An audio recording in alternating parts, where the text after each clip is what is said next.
அனைவருக்கும் வணக்கம். நீங்க பார்த்து கொண்டிருப்பது புதிய யுகத்தில் சட்டம் ஒரு வகுப்பறை. நான் யாழினி திருமுகம். நான் நிலா. இன்னைக்கு எடுத்திருக்கிற தலைப்பு பார்த்தீங்கன்னா குடும்ப நல சட்டங்கள், அதாவது விவாகரத்து, ஜீவனாம்சம், குழந்தை கஸ்டடி மற்றும் குழந்தை தத்தெடுப்பு போன்ற டாபிக் பற்றி தான் நம்ம டிஸ்கஸ் பண்ண போகிறோம். இந்த ஃபேமிலி கேசஸ்ன்னு எடுத்துக்கிட்டிங்கனாலே ஒரு அட்வொகேட்டோட பங்களிப்பு மிகவும் முக்கியமானது. ஏன்னா யார் ஒருத்தவங்க ஒரு ஃபினான்ஷியல் ஆஸ்பெக்ட் மட்டும் அல்லாமல் அவங்க உங்கள் பிரச்சனையை ஒரு தான் பிரச்சனையை எடுத்துக்கிட்டு ஒரு கம்பேஷனட் கிரவுண்டோட டீல் பண்ணுறாங்களோ அவங்க தான் உங்கள் கேஸை ரொம்ப எஃபெக்டிவாக ஹேண்டில் பண்ணி வேகமாக முடிக்க முடியும். அப்படிப்பட்ட 2 அட்வொகேட்ஸ் தான் நம்ம கூட இன்னைக்கு இருக்காங்க. First we will welcome Kanimozhi Sundar ma'am. Welcome ma'am. இவங்களுக்கு கிட்டத்தட்ட 17 வருடங்களாக ஒரு அனுபவம் இருக்கு சிவில் அண்ட் ஃபேமிலி கேசஸ்ல. we will welcome you again ma'am. அடுத்து நம்ம கூட இருக்கிறது Radhika Boopathi ma'am. we welcome you ma'am. Family and civil கேசஸ்ல more than 17 years எக்ஸ்பீரியன்ஸ் இருக்கு. we welcome you ma'am. உங்களுக்கு இருக்கக்கூடிய சந்தேகங்களை நீங்கள் தொலைபேசியில் மட்டும் அல்லாமல் 9944010692 என்ற வாட்ஸ்அப் எண் மூலியமாகவும் நீங்கள் கேட்கலாம். நிலா சொன்ன மாதிரி இன்னைக்கு நம்ம குடும்ப வன்முறை, ஜீவனாம்சம், குழந்தை தத்தெடுப்பை பற்றி தான் விரிவாக பார்க்க போகிறோம். அதை பற்றி பேசுகிறதுக்காக நம்ம கூட 2 சட்ட வல்லுநர்கள் இருக்காங்க. மேம், என்னுடைய முதல் கேள்வி என்ன அப்படின்னு பார்த்தீங்கன்னா, இப்போ இருக்கக்கூடிய தலைமுறையில் ஆணும் சரி பெண்ணும் சரி தங்களுக்கு என்ன வேணும் வேணான்றதை ரொம்ப தெளிவாக முடிவெடுக்கிறாங்க. அப்படி முடிவு எடுத்துட்டு தான் மியூச்சுவல் கன்சென்ட் முறையில் டிவோர்ஸும் அப்ளை பண்ணுறாங்க. இருந்தும் கோர்ட் ஏன் அந்த கூலிங் பீரியட் ஆஃப் டைம் அப்படின்றத ஒன்று வைக்கிறாங்க? அதோடைய பர்பஸ் என்ன மேம்? அது ஏன்னா இப்போ நீங்கள் மியூச்சுவல் கன்சென்ட் டிவோர்ஸ் ஃபைல் பண்ணணும்னாலே 1 year செப்பரேஷன் இருக்கணும். இருந்ததுக்கு அப்புறம் தான் நீங்கள் ஃபைலே பண்ண முடியும். அதுக்கப்புறம் 6 months வெயிட் பண்ணணும். ஸோ டோட்டலாக 18 months செப்பரேஷன் இருந்தும் நீங்கள் சேர்ந்து வாழ்கிறதுக்கு சான்ஸ் இல்லை அப்படின்றது கோர்ட்டுக்கு தெரியும் போது தான் டிவோர்ஸ் கிராண்ட் பண்ணுவாங்க. அதுக்காக தான் அந்த கூலிங் பீரியட் கொடுக்குறது. 6 months கூலிங் பீரியட். ஃபைல் பண்ணதுலேருந்து 6 months. அது அந்த டைமில் அவங்களுக்குள்ள ஏதாவது சேர்ந்து வாழ்கிறதுக்கு பாசிபிலிட்டி இருக்கா என்னன்றதை கோர்ட் தெரிஞ்சுக்கிறதுக்காக அந்த கூலிங் பீரியட் இருக்குது. இப்போ ஆனால் supreme court as per supreme court judgment படி பார்த்தீங்கன்னா, இப்போ கேசஸ்லாம் பெண்டிங் இருக்கு இல்லையா, நிறைய கேசஸ் 3 years 4 years கேஸ் நடக்கும். அந்த மாதிரி கேசஸில் கூலிங் பீரியட் வெயிட் பண்ணுறதுக்கு அவசியம் இல்லை அப்படின்னு நிறைய ஜட்ஜ்மெண்ட்ஸ் வந்திருக்கு. அதை பேஸ் பண்ணி டிவோர்ஸ் கொடுக்குறாங்க, mutual divorce. Okay ma'am. Ma'am, இப்போ டிவோர்ஸ் அப்படின்னு பார்த்தா அங்கே இருக்கக்கூடிய குழந்தை பாதிக்கப்படுது அப்படின்றது ரொம்பவே முக்கியமான விஷயம், பார்க்க வேண்டிய விஷயமும் கூட. அதில் என்ன அப்படின்னு பார்த்தீங்கன்னா, இந்த கோர்ட் இருக்காங்க இல்லையா, ஸோ கோர்ட் எப்படி டிசைட் பண்ணுறாங்க? குழந்தை அப்பாவுக்கு தான் போகணும், குழந்தை அம்மாவுடைய கஸ்டடியில் தான் இருக்கணும்னு எப்படி முடிவு பண்ணுறாங்க மேம்? இல்லை, இப்போ யார் குழந்தையோட கஸ்டடி கேட்டு பெட்டிஷன் போடுறாங்களோ அவங்களோட ஃபினான்ஷியல் ஸ்டேட்டஸ் பார்ப்பாங்க. இது எல்லாத்தையுமே விட குழந்தையோட வெல்ஃபேர் கோர்ட்டுக்கு ரொம்ப முக்கியமான ஒன்று.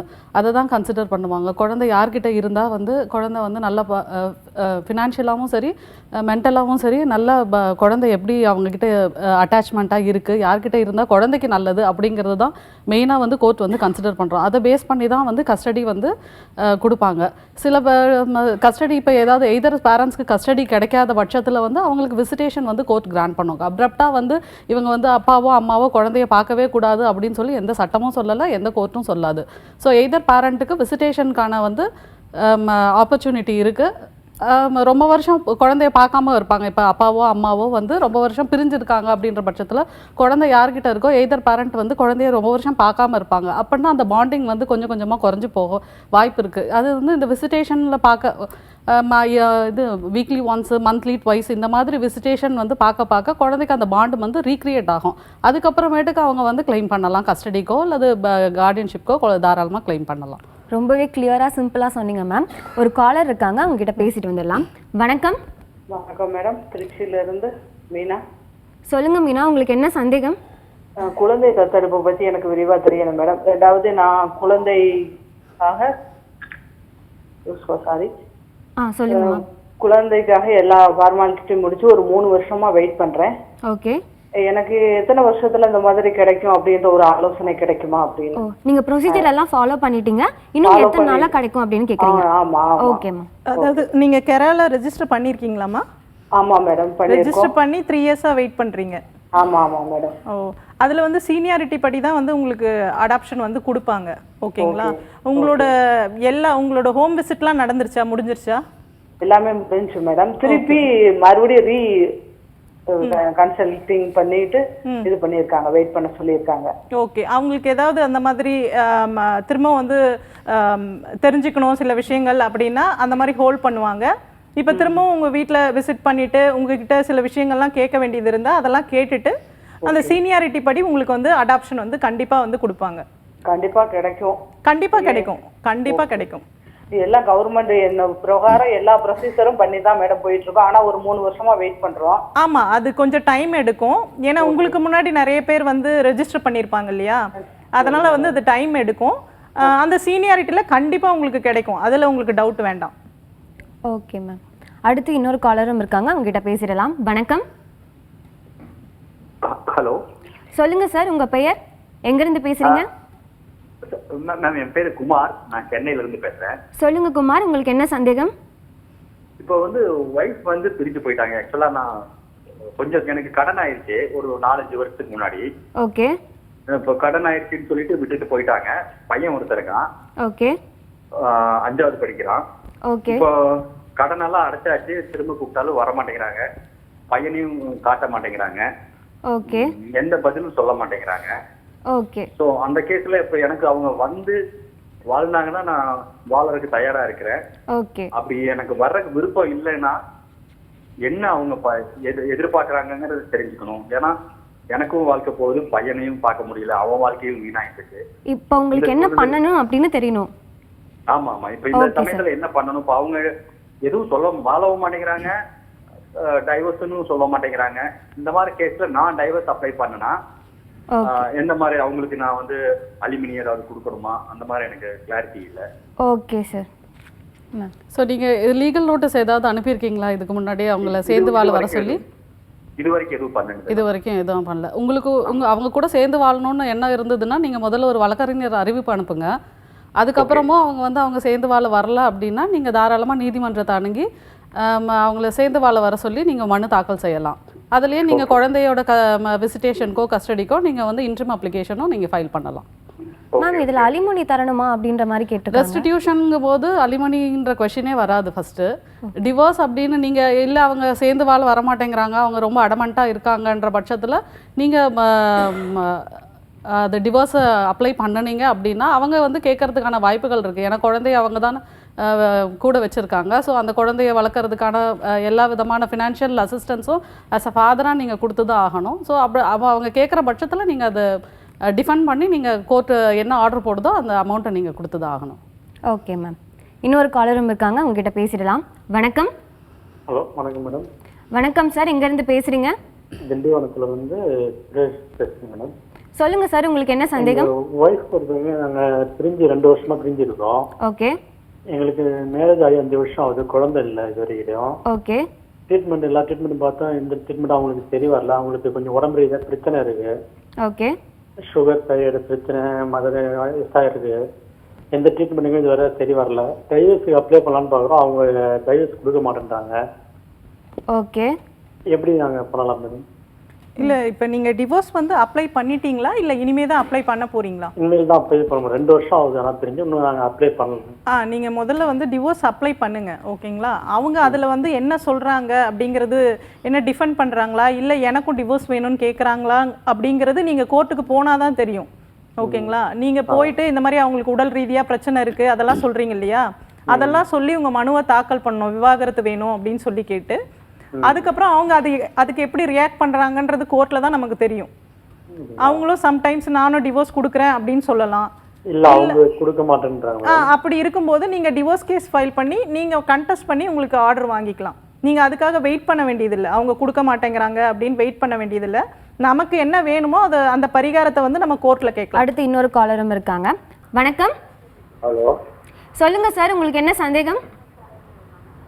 மேடம் எனக்கு ஒரு சின்ன டவுட் மேடம். உங்களுடைய கேள்வியை ரொம்ப தெளிவா கேட்கணும் சார், சொல்லுங்க. எனக்கு வந்து கல்யாணம் ஆயிட்டு ஒரு 7 வருஷத்துக்கிட்ட ஆகுது மேடம். ஓகே. எனக்கு குழந்தை இல்லை எனக்கு. ஓகே. ஒய்ஃபுக்கு வந்து தைராய்டு, அது சுகர் ப்ராப்ளம் இருக்கு. ஓகே.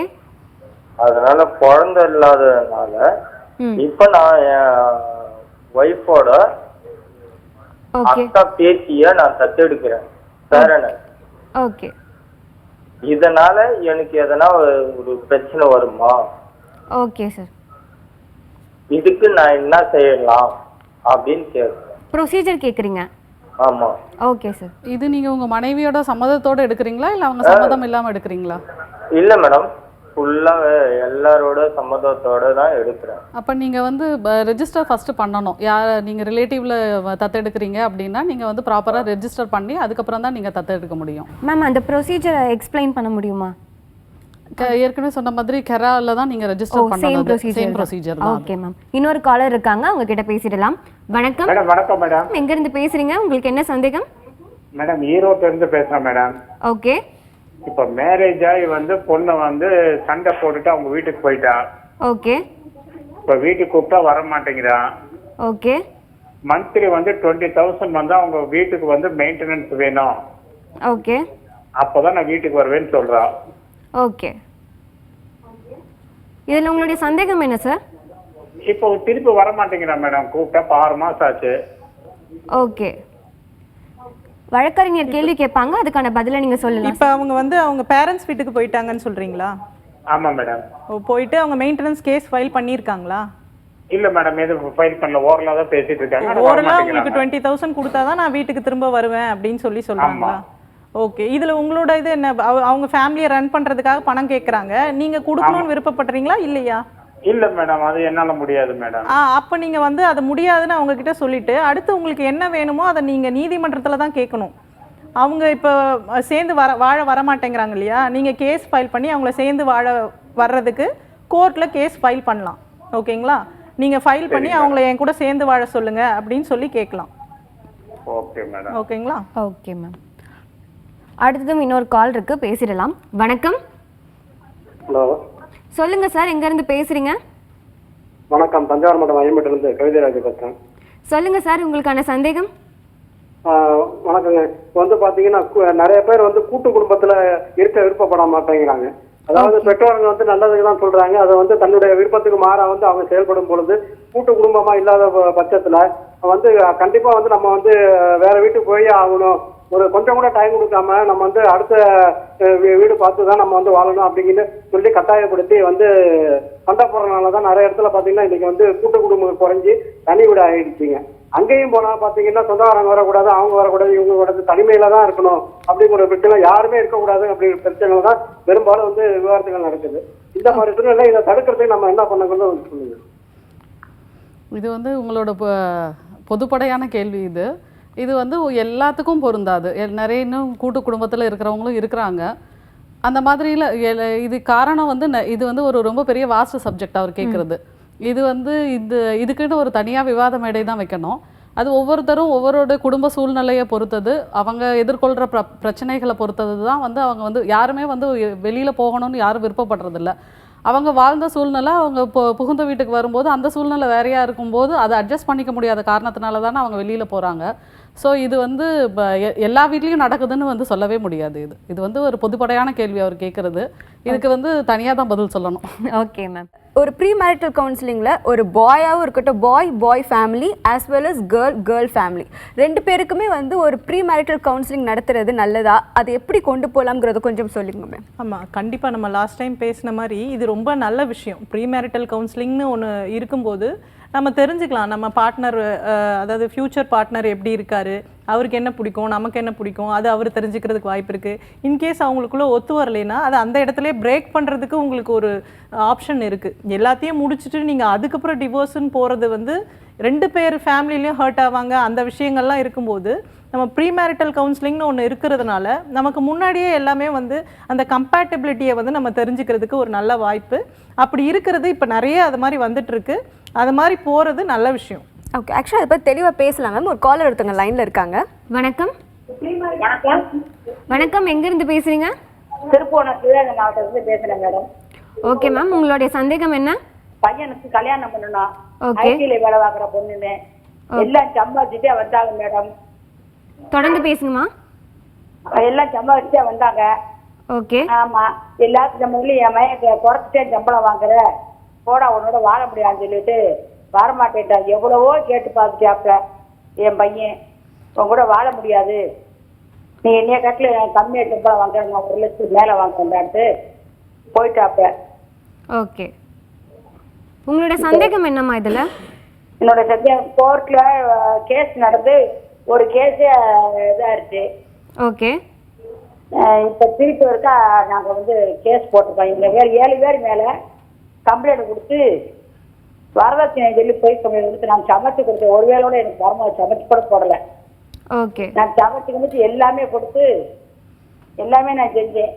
ஆனால் தேவையில்லடா, எனக்கு பிடிக்கலடா, என்னுடைய லைஃப் ஸ்டைலே வேற, நான் இன்ஸ்டா கிராமம் இதுன்னு போடுறேன்னு சொல்லி சென்னையில் இந்த பார்ல இதுன்னு அழகு சார்னு சொல்லி கிளம்பி போயிட்டாப்ல. ஓகே.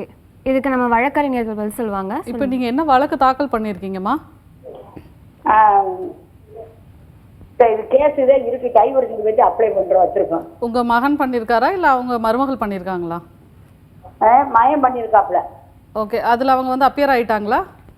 இன்னும் வரல மேடம். இன்னும் வரலையா? நோட்டீஸ் வாங்கிக்கிட்டு இன்னும் வரலையா இல்ல இன்னும் நோட்டீஸே போகலையா அவங்களுக்கு? இன்னும் நோட்டீஸே போகல மேடம். ஓகே. அவங்க நோட்டீஸ் நீங்க அனுப்புனதுக்கு அப்புறம் அதை அவங்க வாங்கிக்கிட்டு வந்து நீங்க வழக்கு தான் நடத்தணும். அது வந்து எங்க இருக்காப்ல, சென்னையிலயா இங்கேயே மானாவாரிலேயே இருக்காப்ல வீடு. அவங்க எங்க இருக்காங்களோ அவங்க இருக்க முகவரிக்கு 2 இப்போ வந்து அவங்க வாங்க மாட்டேங்கிறாப்ல. நாங்க கொடுக்குறோம் மட்டும். அதுக்குன்னு சில ப்ரொசீஜர் இருக்கு கோர்ட்ல. அவங்க வந்து பர்பஸா வந்து கோர்ட் நோட்டீஸ் அவாய்ட் பண்றாங்க அப்படின்னா நீங்க அதுக்கப்புறம் பேப்பர் பப்ளிகேஷன் எடுத்து நீங்க வந்து எக்ஸ்பார்ட்டி ஆர்டர் வாங்கலாம். அதுக்கான ப்ரொசீஜர்ஸ் உங்க அட்வொகேட் கிட்ட கேட்டிங்கன்னா நீங்க அவரே உங்களுக்கு அட்வைஸ் பண்ணுவார். Okay ma'am. இன்னொரு காலர் இருக்காங்க, அவங்க கிட்ட பேசிடலாம். வணக்கம். வணக்கம், லைன்ல தான் இருக்கீங்க, நீங்க பேசலாம். வணக்கம். வணக்கம். நாங்க மேம்கிட்ட சந்தேகம் ஒண்ணு கேட்கணும். கேளுங்கம்மா. மேம், எங்க பொண்ணுக்கு கல்யாணம் ஆகி டிவோர்ஸ் ஆயிடுச்சு. தொடர்ந்து பேசுங்கம்மா. சரிங்க, சொல்லுங்க. டிவோர்ஸ் ஆயிடுச்சு எங்க பொண்ணுக்கு. ஆனா பெண் குழந்தை ஒண்ணு 7 வயசுல இருக்குங்க மேம். குழந்தையிலேயே எடுத்துட்டு வந்துட்டோம். டிவோர்ஸ் ஆயிடுச்சு. பாப்பா வந்து இப்ப 7 வயசு ஆயிடுச்சு. எங்க பொண்ணுகிட்ட தான் வளர்றா எங்க பேத்திக்கு. ஆனா இன்னும் மெயின்டெனன்ஸ் போட்டிருக்காங்க மேம் கோர்ட்ல. அதுவும் கட்டல. வீடு மாத்தி மாத்தி ஏமாத்திக்கிட்டே இருக்காங்க மேம். ஓகே. அது இப்போ நீங்க மெயின்டெனன்ஸ் ஆர்டர் ஆயிடுச்சு இல்லையா உங்க பேத்திக்கு? ஓகே. அவங்க பணம் கட்டல, கோர்ட் ஆர்டர் பண்ணியும் பணம் கட்டலைன்னா அவருக்கு வந்து அவர் கவர்மெண்ட் எம்ப்ளாயியா இருந்தா அவரோட சேலரியை வந்து நீங்க அட்டாச் பண்ணலாம். ஓகேங்களா? அப்படி இல்லை அவருக்கு ஏதாவது சொத்து இருக்குன்னா அதையும் வந்து நீங்க இந்த மெயின்டெனன்ஸ் அமௌண்ட்டுக்கு அதை வந்து கோர்ட்ல சொல்லி கோர்ட்ல ஒரு பெட்டிஷன் போட்டு அதை அட்டாச் பண்ணி அதுல இருந்து உங்களுக்கு வந்து மெயின்டெனன்ஸ் எடுத்து கொடுப்பாங்க. ஓகே. சரி, எதுவும் கையில் அது. ஆனா வேலை இருக்கு, நல்ல வேலை. வேலை இருக்குங்களா? வேலைனா தனியார் வேலை தான், நல்ல வேலை இருக்கு. மாசம் 1 லட்சம் ரூபாய் பக்கம் சம்பளம். வேணும்னே ஆள் வந்து நாங்க ஒரு அட்ரஸ் கொடுத்தா போலீஸ்காரங்க போகும்போது கூட அவங்க அங்கேயே இருக்கிறது இல்லைங்க மேம். அவங்க நீங்க அட்ரஸ் கலெக்ட் பண்ணி சொல்லுங்கங்கிறாங்க. ஓகே. அவருக்கு பர்மனன்ட் அட்ரஸ்னு ஒண்ணு இருக்கும் இல்லம்மா, அவங்க அப்பா அம்மா இருக்கிற அட்ரஸ் அந்த மாதிரி இருக்கும் இல்லையா?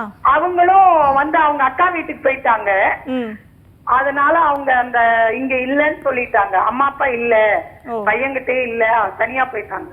சரி, இப்ப அவர் வேலை பாக்குறாரு இல்லையா, அது உங்களுக்கு தெரியும் இல்லையா? அவர் வந்து நான் பிசினஸ் மாதிரிங்க மேம். ஆள் இங்க இருக்க மாதிரி இல்ல, ஊருக்கு போறது இந்த கடைங்களுக்கு. இப்ப அவர் ஒரு ஆபீஸ்னு ஒண்ணு வச்சிருப்பாரு இல்லையா இந்த பிசினஸ்க்கு? ஒரு அது கூட இப்ப எடுத்துட்டாங்க. நாங்க போய் எல்லாம் விசாரிச்சோங்க மேம். ஆளையே பிடிக்க முடியல. இப்ப அதுதான் பிரச்சனையாவே இருக்கு. ஆனா கோர்ட்ல தீர்ப்பு பண்ணிருக்காங்க. ஆமா, நீங்க கோர்ட் வந்து அவருக்கு பணம் கட்டணும்னு உத்தரவு போட்டுட்டாங்க. அதை கட்டுறதுக்கு வந்து நம்ம ஒரு பெட்டிஷன் போட்டா அவருக்கு வந்து அது சர்வ் ஆகணும். அவருக்கு வந்து அந்த மனு வந்து போய் சேரணும். அதுக்கு நம்ம தான் கொஞ்சம் வந்து அவரோட அட்ரஸ் எடுத்து கொடுக்கணும். இன்கேஸ் அவரோட ரெசிடென்ஸ் அட்ரஸ் இல்லைன்னா அவர் ஒர்க் பண்ற அட்ரஸ் ஏதாவது ஒன்று எடுத்து கொடுத்தாதான் கோர்ட் வந்து போலீஸ் மூலமா அவரை வந்து வாரண்ட் கொடுத்து அவரை கூட்டிட்டு வருவாங்க கோர்ட்டுக்கு. ஸோ நம்ம தான் கொஞ்சம் மெனக்கெட்டு அந்த அட்ரஸை தேடி கோர்ட்ல வந்து கொடுக்கணும். ஓகே மேம், ரொம்பவே பயனுள்ளதா இருக்கும்னு நினைக்கிறேன். இன்னொரு காலரும் இருக்காங்க, பேசிடலாம். வணக்கம் மேம், நான் சென்னை கிராம்பேட்லேருந்து பேசுறேன். சொல்லுங்கம்மா, உங்களுக்கு என்ன சந்தேகம்? மேம், எனக்கு வந்து கல்யாணம் ஆகி 13 வருஷம் ஆகுது. ஓகே. என் கணவர் வந்து நாங்க கல்யாணம் ஆகி 3 வருஷத்துல பிரிஞ்சிட்டோம். ஓகே. எனக்கு பாப்பா ஒருத்தர் இருக்கா, பாப்பா 17 வயசு. அவருக்கு ஏற்கனவே இன்னொரு மேரேஜும் ஆயிருக்கு. அப்ராட் மாப்பிள்ளைன்னு சொல்லிட்டு வந்து கல்யாணம் பண்ணாங்க. வீட்டுல பார்த்து தான் கல்யாணம் பண்ணி வச்சாங்க. ஓகேம்மா. ஆனா ஆள் இப்ப எங்க இருக்காரு என்ன எதுன்னு ஒண்ணுமே தெரியல மேம் எனக்கு. ஓகே. நான் என் வீட்டு சப்போர்ட்டும் கிடையாது. நான் அந்த குழந்தைய நான் தான் வளர்த்துட்டு இருக்கேன். ஓகே. என்ன பண்றதுன்னு தெரியல. சரி அதான் அந்த சந்தேகமா கேட்கலான்னு வாங்கிட்டேன். ஓகேம்மா, வழக்கறிஞர் உங்ககிட்ட கேள்வி கேட்பாங்க, அதுக்கான பதில் சொல்லுங்க. இப்போ அவரு உங்களை விட்டு பிரிஞ்சு எவ்வளவு வருஷமா நீங்க தனியா இருக்கீங்க? மேம் 2011 கல்யாணம் ஆச்சு மேம். 2012 எங்களுக்கு குழந்தை பிறந்துட்டா. 2013 வேணும்னு சண்டை போட்டு பிரிஞ்சுட்டாங்க. 2013 பிரிஞ்சோம் நாங்க. கிட்டத்தட்ட 12 வருஷமா பிரிஞ்சு இருக்கீங்க இல்லையா? ஆமா மேம். இப்ப அவருக்கு அப்பா அம்மா அவர் சைடுல யாரும் இல்லீங்களா? அவருக்கு யாருமே கிடையாது, அப்பா அம்மா யாரும் கிடையாது. சிஸ்டர் இருக்காங்க, ஆனா நான் இதுக்கு அவங்கள பார்த்தது கூட கிடையாது. எங்க கல்யாணத்துக்குலாம் கூட வரல அவருங்க. எங்க வீட்டுல நான் ரொம்ப கஷ்டப்படுற ஃபேமிலி. அம்மா அப்ராட் மாப்பிள்ளன்னு சொன்ன உடனே பார்த்து கல்யாணம் பண்ணி வச்சுட்டாங்க. என்ன எதுக்கு ஒண்ணுமே விசாரிக்காம. ஆனா அவருக்கு ஏற்கனவே இன்னொரு மேரேஜ் ஆகி ஒரு பெண் பையன் வந்திருக்கா. அது எனக்கு கல்யாணம் ஆனதுக்கு அப்புறம் தான் தெரியும். ஆனா அவங்க அதுக்கப்புறம் தான் டைவர்ஸ் பண்ணிருக்காங்க அவரை. டைவர்ஸ் பண்ணி இவனுடைய இப்ப உங்க கல்யாணம் ஆனதுக்கு அப்புறம் தான் அவங்க டைவர்ஸ் பண்ணாங்களா? இல்லம்மா, உங்க கல்யாணம் ஆனதுக்கு அப்புறம் ஒரு ஃபர்ஸ்ட் மேரேஜ் டிவோர்ஸ் பண்ணாங்களா? ஆமா மேம். ஓ ஓகே. அதுக்கான ப்ரூஃப் என்கிட்ட இருக்கு. Okay okay. உங்களை ஏமாத்தி கல்யாணம் பண்ணிட்டாரு. ஆமா. ஓகே. நீங்க அப்ப இத சொல்லி கோர்ட்ல கேஸ் ஃபைல் பண்ணனும். அதுக்கு கூட அவரோட அட்ரஸ் உங்களுக்கு தெரியணும். அட்ரஸ் அதுதான் அவர் எங்க இருக்காருன்றது தெரியலையே எனக்கு. இப்போ அட்ரஸ் தெரியல. இப்ப அவங்க சிஸ்டர் தெரியும்னு சொல்றீங்க இல்லையா? அவங்க மூலமா அதை ஏதாவது ட்ரை பண்ணுங்க. இல்ல சிஸ்டர் இருக்காங்கன்னு தெரியும். ஆனா நான் என்ன இருக்க பார்த்தது கூட கிடையாது அவங்களலாம். சரி, இப்ப 12 வருஷமா பிரிஞ்சிருக்காரு இல்லையா அவரு? அவர் எங்க இருக்காருன்னே தெரியல. நீங்க அதுக்கு கோர்ட்ல ஒரு வழக்கு போடலாம். இப்படி 8 வருஷத்துக்கு மேல ஒருத்தர் எங்க இருக்காரு அப்படின்னே தெரியலனா அவரு காணல அப்படின்னு சொல்லி நீங்க கோர்ட்ல கேஸ் போட்டீங்கன்னா அவர் இறந்துட்டாரு அப்படின்ற டிக்ளேர் பண்றதுக்கு கூட கோர்ட் வாய்ப்பு இருக்கு. இப்ப 8 வருஷமா ஒருத்தர் எங்க இருக்காருன்னே தெரியல அப்படின்னா அது மாதிரி வாய்ப்பு இருக்கு. அப்படி இல்லை அப்படின்னா நீங்க போலீஸ்ல கம்ப்ளைண்ட் கொடுத்து அவர் எங்க இருக்காருன்னு கண்டுபிடிச்சு கொடுங்க அப்படின்னு சொல்லி உயர்நீதிமன்றத்துல நீங்க ஆட்கொணர்விப்பு நீதி பேராணைன்னு ஒன்று இருக்கு, ஹேபியஸ் கார்பஸ்னு, அதை நீங்க ஃபைல் பண்ணலாம். இதுக்கு முன்னாடி அந்த கவுன்சிலிங் ஆஸ்பெக்ட் பேசிட்டு இருந்தோம். இன்னும் நிறையா மக்கள் கவுன்சிலிங்னா என்ன நினைக்கிறாங்கன்னா, நான் ஏன் டாக்டர்கிட்ட போகணும், நான் என்ன மென்டலா, நான் என்ன சைக்கோவா அப்படிங்கிற ஒரு ஈகோ கிளாஷ் போய்கிட்டே தான் இருக்குது. பொண்ணு சைட்லேருந்து பையன் சைடில் கூப்பிட்டாங்கன்னு வச்சுக்கோங்க, நாங்கள் எதுக்கு வரணும், என் பையன் நல்ல பையன் தான், நாங்களாம் வர மாட்டோம். இதே பையன் சைட்லேருந்து பொண்ணை கூப்பிட்டாங்கன்னா இதே இது ஒன்று போய்கிட்டு இருக்கு. கொஞ்சம் மக்களுக்கு விழிப்புணர்வு கொடுக்குற மாதிரி கவுன்சிலிங்னா எதுவும் மென்டல் சைக்கோ அதுக்குரியது கிடையாது. நம்மளுடைய 2 பேரோட ஒரு நிலை கொண்டு வரதுக்கான ஒரு இடம் தான் கவுன்சிலிங்கிற மாதிரி கொஞ்சம் விழிப்புணர்வு ஊட்டுற மாதிரி கொஞ்சம் எடுத்து சொல்லுங்க மேம். இல்லை, அதுதான் கவுன்சிலிங்னாலே என்னன்னா அந்த மாதிரி நினைக்கிறது முதல்ல தப்பு. நமக்கு ஒரு புரிதல் ஏற்படுத்துறதுக்கான ஒரு இடம் தான் அது. இப்போ நீங்க சொன்ன மாதிரி ப்ரீ மேரிட்டல் கவுன்சிலிங் ஒன்று இருக்கு. ஆஃப்டர் மேரேஜ் கூட சில பேர் ஒர்க் அவுட் ஆகலைன்னா கவுன்சிலிங் போவாங்க. அப்போ அவங்களுக்கு அது என்ன பிரச்சனை அப்படின்னு கண்டுபிடிச்சு சொல்றதுக்கு ஒரு ஆள் கவுன்சிலிங் போனாதான் உங்களுக்கு கிடைப்பாங்க. அதை சீக்கிரமா நம்ம சரி பண்ணிக்கிறதுக்கான ஒரு வாய்ப்பு அங்கே கிடைக்கும். அதை விட்டுட்டு நம்ம கவுன்சிலிங் போனாலே நம்ம தப்பானவங்க, என்ன நீ மென்டல்னு சொல்லிட்ட, இந்த மாதிரி நிறைய பேர் சொல்றாங்க. நீங்க சொன்ன மாதிரி இந்த மாதிரி நிறைய சொல்றாங்க. ஆனா அது அப்படி கிடையாது. நம்ம புரிஞ்சுக்கிறதுக்கு, நம்ம பார்ட்னரை பத்தி புரிஞ்சுக்கிறதுக்கான ஒரு வாய்ப்பு நமக்கு கிடைக்குது அப்படின்னு நம்ம அதை எடுத்துக்கிட்டு நம்ம அதுல போகும்போது, அந்த ப்ராசஸ்க்குள்ள போகும்போது நமக்கு கண்டிப்பா அது ஒர்க் அவுட் ஆகும். ஓகே மேம், இப்போ இருக்கக்கூடிய கரண்ட் ஜென்ரேஷனுக்கு தேவையான ஒரு முக்கியமான விஷயத்த சொல்லியிருக்கீங்க மேம். காலர் இணைஞ்சிருக்காங்க, அவங்க கிட்ட பேசிட்டு வந்துடலாம். வணக்கம். வணக்கம் சார், சொல்லுங்க, எங்க இருந்து பேசுறீங்க? மேடம், நான் சேலத்துல இருந்து பேசுறேன் மேடம். ஓகே சார், உங்களுடைய சந்தேகம் என்ன? மேடம், இப்போ எனக்கு கல்யாணம் ஆகி 8 வருஷம் ஆகும் மேடம். ஓகே. இப்போ நான் 8 வருஷமா பிரிஞ்சுதான் இருக்கும். கல்யாணம் ஆகி 1 வருஷம் பிரிஞ்சுதான் இருக்கும். ஓகே. அவங்க என் மேல சிசி கேஸ் போட்டிருந்தாங்க. ஓகே. அதுக்கப்புறம் ஆட்டோமொபைல் போட்டு டைவர்ஸ் கேஸ் போட்டு அப்ளை பண்ணேன் மேடம். ஓகே. அதுக்கப்புறம் பார்த்தீங்கன்னா என் மேல டிஎஸ்சி போட்டாங்க. ஓகே. அப்புறம் மெயின்டெனன்ஸ் கேஸ் போட்டாங்க. ஓகே. அப்புறம் எஃப்சிசிஓ கேஸ் போட்டிருந்தாங்க. ஓகே. இப்போ என்ன பார்த்தீங்கன்னா டிஸ்ட்ரிக்ட் கோர்ட்டில் போட்டிருந்தாங்க மேடம். டைவர்ஸ் கேஸ் அப்ளை பண்ணியிருந்தேன். Okay sir. இப்போ அங்கே அவங்களுக்கு சாதாரணமாக ஜட்மெண்ட் கிடைச்சிருக்கு. ஓகே. இப்போ நான் ஹைகோர்ட் அப்பீல் பண்ணியிருக்கேன் மேடம். Okay sir. இப்போ 5-6 வருஷமா கேஸ் ஹைகோர்ட்டில் நடந்துட்டு தான் இருக்குது மேடம். ஓகே. இப்போ வக்கீல்கிட்ட கேட்டால் கேஸ் அப்படிதான் நடக்கும், மொத்தமாக தான் நடக்கும் ஹைகோர்ட்டில், கேஸ் சீக்கிரம் முடியாது. ஓகே. அப்படின்ற மேடம். நான் மேரேஜ் பண்ணுறப்ப எனக்கு வயசு 29 மேடம். ஓகே. இது எனக்கு 40 வயசு ஆச்சு மேடம். என்னால் ஒன்றும் பண்ண முடியல, உடம்பு ஒன்றும் முடியல. Okay sir. என்ன பண்ணுறது ஒன்றும் தெரியலைங்க மேடம். மெயின்டெனன்ஸ் 8 வருஷமா கட்டிக்கிட்டே தான் மேடம். Okay sir. அதுதான் கொஞ்சம் மேடம்கிட்ட கொஞ்சம் நான் கேட்டுக்கலாம் அப்படின்னு. எஸ் சார், நீங்க நேரடியாக கூட மேம் கிட்ட மெயின்டெனன்ஸ் பேசலாம். எவ்வளோ பே பண்ணிட்டு இருக்கீங்க நீங்க? மேடம் 6000 மெயின்டைன் பண்ணிட்டு இருக்கேன் மேடம். அந்த ஆர்டர் நீங்க ஏதாவது சேலஞ்ச் பண்ணியிருக்கீங்களா? என்ன மேடம்? அந்த ஆர்டர் நீங்க சேலஞ்ச் பண்ணீங்களா இல்லை அது 6000 ஓகேன்னு கட்டிட்டு இருக்கீங்களா நீங்க? இல்லை கோர்ட்ல ஜட்மெண்ட் தான் மேடம் மாதம் மாதம் கட்ட சொல்லி. ஓகே. அப்போ 8 வருஷமா நான் மெயின்டெனன்ஸ் கட்டிட்டு இருக்கேன் மேடம். சரி, இப்போ நீங்க டிவோர்ஸ் ஃபைல் பண்ணி அது டிஸ்மிஸ் ஆயிடுச்சு, அதுக்கு அகைன்ஸ்டாக நீங்க அப்பீல் போயிருக்கீங்க இல்லையா? ஆமாம் மேம். ஆமாம். அப்பீல் எந்த வருஷம் ஃபைல் பண்ணீங்க? நாங்கள் 2019 பண்ணோம் மேடம். ஓகே.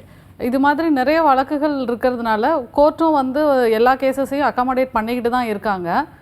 நீங்கள் வந்து உங்களுக்கு ஹெல்த் கண்டிஷன் ஏதாவது இருந்ததுன்னா நீங்கள் அதை சொல்லி வேணால் ஒரு பெட்டிஷன் போட்டு நீங்கள் வழக்கை சீக்கிரம் விசாரிக்கிறதுக்கு நீங்கள் தாராளமாக மனு தாக்கல் பண்ணலாம் கோர்ட்டில். Okay ma'am. அடுத்த காலர் இருக்காங்க, அவங்க கிட்ட பேசிடலாம். வணக்கம். ஹலோ, வணக்கம் மேடம். வணக்கம். வணக்கம் சார், எங்கேருந்து பேசுகிறீங்க? உங்களுடைய சந்தேகம் என்ன? நான் கோயம்புத்தூர்லேருந்து பேசுகிறேன் மேடம். ஓகே சார், உங்களுடைய சந்தேகம் என்ன? பிள்ளை கல்யாணமாகி 3 வருஷம் ஆச்சுங்க. ஓகே. 2022 ஆனதுங்க. ஓகே. இப்போ 3 மாசத்துல கொண்டாந்து பிரெக்னெண்டா கொண்டாந்து விட்டு போனேன் கன்சீவ் ஆன பிறகு. ஓகே.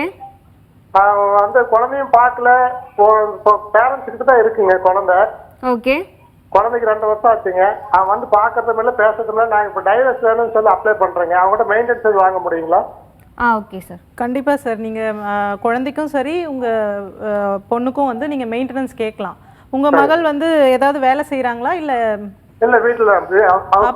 அப்போ அவரோட சேலரி என்னவோ அதுக்கேற்ற மாதிரி நீங்கள் வந்து இவ்வளோ மெயின்டெனன்ஸ் வேணும், என்னோட குழந்தையும் என்னையும் பார்த்துக்கிறதுக்கு இவ்வளோ வேணும் அப்படின்னு சொல்லி தாராளமாக மெயின்டெனன்ஸ் வந்து கேட்கலாம். நீங்கள் அதுக்கு தனியாக வழக்கு தாக்கல் செய்யணும். நீங்கள் கண்டிப்பாக அவங்களுக்கு பயனுள்ளதாக இருக்கும் நம்புறேன் மேம். அடுத்த காலர் இருக்காங்க, அவங்க கிட்ட பேசலாம். வணக்கம்.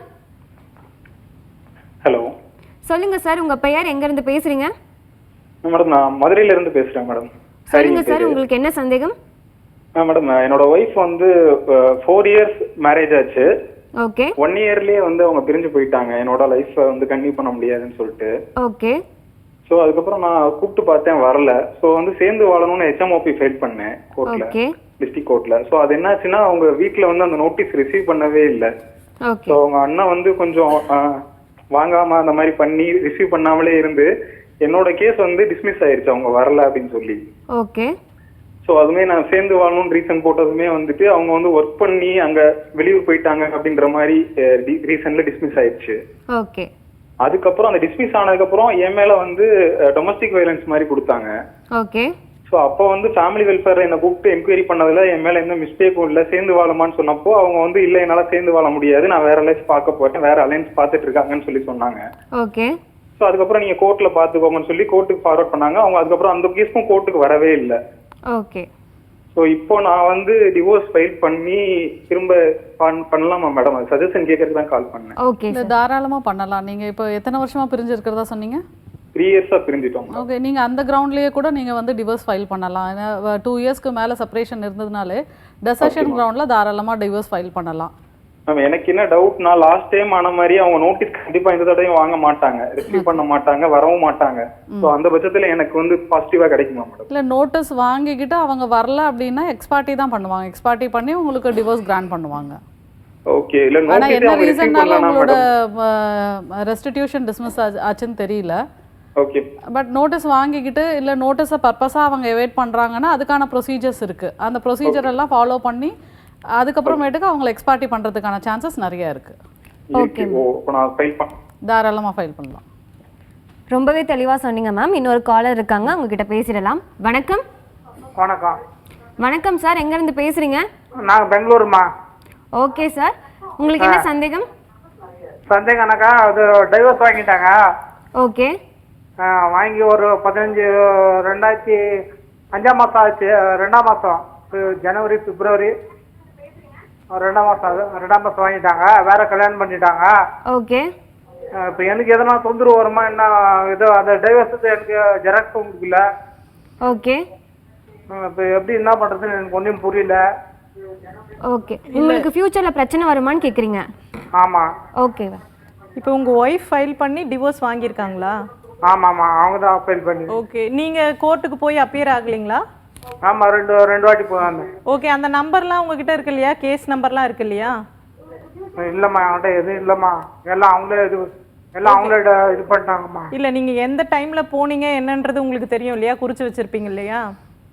அதை ஒரு அட்வொகேட் கிட்ட கொடுத்தீங்கன்னா அவங்க உங்க கேஸ் டீடைல்ஸ் எடுத்து உங்களுக்கு ஆர்டர் காப்பி எடுத்து கொடுப்பாங்க.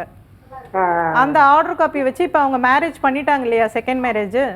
ஆமா, உங்களுக்கு அதனால எந்த பிரச்சனையும் வராது. நீங்க அடுத்து உங்களுக்கு ஒரு மேரேஜ் பண்ணணும்னாலும் அந்த ஆர்டர் காப்பி வச்சு நீங்க ப்ரொசீட் பண்ணலாம். ஒரு காலர் நினைச்சிருக்காங்க மேம், அவங்க கிட்ட பேசிட்டு வந்துடலாம். வணக்கம். வணக்கம் சார், சொல்லுங்க, எங்க இருந்து பேசுறீங்க? Okay sir. ஓகே சார், உங்களுடைய சந்தேகம்? என் முனை பேர் ஆனந்திங்க, என் பேர் ரவிங்க. Okay sir. 8 வருஷமா முடிய மாலாம போயிட்டா. ஓகே. நான் தொழில் சேர்த்த திருப்பூர் போய் வாழ்ந்தேன், இப்ப தொழில் கிடைக்கல. ஓகே. அப்புறம் அதுக்கப்புறம் ஒரு விதவை புள்ள கல்யாணம் பண்ணிக்கிட்டேன். ஓகே. 2 பிள்ளைங்க பிள்ளைங்க வளர்த்தாங்க. ஓகே. ஆனா எனக்கு அவளுக்கு பிறந்த பொண்ணு பையன் பொண்ணு பெருசா இருக்காங்க. ஓகே. நல்லா சம்பாதிக்கிறாங்க, படிச்சு ஆளாக்கிட்டேன். ஓகே. இப்ப நான் கல்யாணம் பண்ணிக்கிட்டேன். ஓகே. திருப்பி வந்து எதுவும் பிரச்சனை பண்ணா என்ன பண்றது தெரியல மேடம். Okay sir. ஏன்னா அவதான் மனைவி. முதல் மனைவி மீண்டும் வந்தா பிரச்சனை பண்ணுவாங்கன்னு உங்களுக்கு பயமா இருக்கு? ஆமா. Okay sir. ஃபைல் பண்ணலையா சார்? இல்ல காணா போச்சு கொடுத்துருக்கேன்.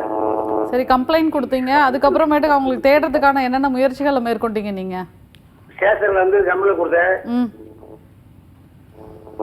ஸோ ஆனால் நீங்கள் வந்து முறையாக விவாகரத்து வாங்கலை, அப்படி தானே? மேரேஜ் பொண்ணு கல்யாணம் பண்ணிக்கிட்டு போயிட்டா, போயிட்டா. அதுக்கப்புறம் வேற இடத்துல பண்ணல, அவன் கொஞ்சம் கூட வரவே இல்லை மேடம். அதான் சார், நீங்கள் விவாகரத்து முறையாக ஏதாவது வாங்கியிருக்கீங்களான்னு கேட்குறேன் நான். எதுவும் வாங்கலை. கம்ப்ளைண்ட் கொடுத்து காணவில்லைன்னு சொன்னேன் அவளை. அது எஃப்ஐஆர் கூட சொல்லி பார்த்தாங்க, கிடைக்கல. அவ சரிங்க. தொழில் பார்த்துட்டு அவங்க அம்மா சொந்தங்களும் பார்த்தாங்க, கிடைக்கல சொல்லிட்டு நான் விட்டாங்க அப்படியே. சார், டிவோர்ஸ் வாங்கியிருக்கீங்களா இல்லையான்னு கேட்குறாங்க. என்ன மேடம்? டிவோர்ஸ், விவாகரத்து வாங்கியிருக்கீங்களா இல்லையா? இல்லைங்களே, நான் கம்ப்ளைண்ட் கொடுத்து நிற்கிது அப்படியே. ஸோ நீதிமன்றத்தில் அவங்க காணாமல் போயிட்டாங்க, இவ்வளோ வருஷமாக காணோன்னு டிக்ளரேஷன் நீங்கள் எதுவும் வாங்கலை? அதெல்லாம் வேலை, கம்ப்ளைண்ட் கொடுத்து நிற்கிது அப்படியே. சரி, அப்போ திரும்ப அவங்க வந்து ஏதாவது அவங்க உங்கள் மேலே கம்ப்ளைண்ட் கொடுக்கறதுக்கான வாய்ப்புகள் நிறைய இருக்குது. ரொம்பவே தெளிவாக சொன்னீங்க. இப்போ இருக்கக்கூடிய கரண்ட் சுச்சுவேஷனில் என்னென்ன தேவை, என்னென்ன ப்ரொசீஜரை ஃபாலோ பண்ணணும் அப்படின்றத மக்களுக்கு புரிகிற மாதிரி ரொம்ப எளிமையாக சொன்னீங்க. ரொம்பவே நன்றி மேம். நாளைக்கு நம்ம பார்க்க போகிற டாபிக் பார்த்தீங்கன்னா வந்து தான செட்டில்மெண்ட் உயில், அதை பதிவு செய்யும்போது வர பிரச்சனைகள், அதை பற்றி தான் பார்க்க போகிறோம். அதை பற்றி உங்களுக்கு என்ன ஒரு டவுட்ஸ் இருந்தாலும் 9944010692 என்ற நம்பருக்கு வாட்ஸ்அப் பண்ணலாம். Until then, this is Nila signing off. And Yazhini திருமுகம். இது சட்டம் ஒரு வகுப்பறை.